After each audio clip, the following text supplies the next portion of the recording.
আমরা দেখতে পাচ্ছি যে এখানে সেনাবাহিনী রয়েছেন এবং পুলিশ প্রশাসন রয়েছেন এবং ছাত্র জনতাও রয়েছেন।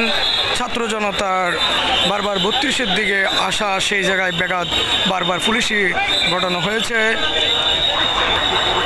আমরা দেখেছি যে এখানে প্রশাসন রয়েছেন।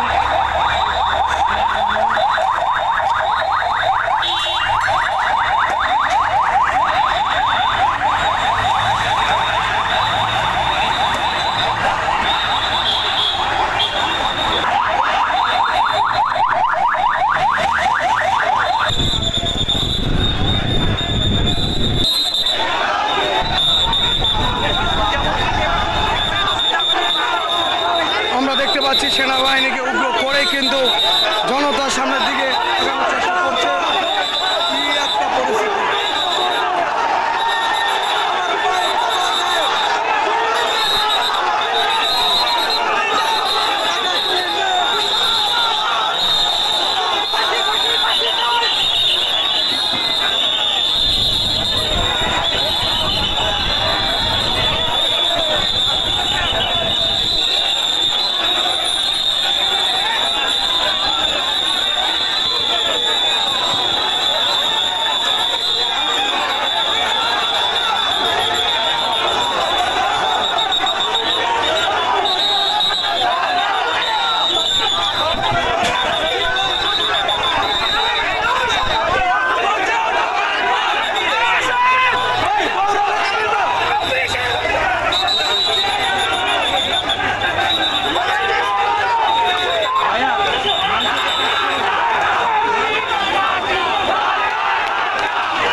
শহীদের রক্ত কেন?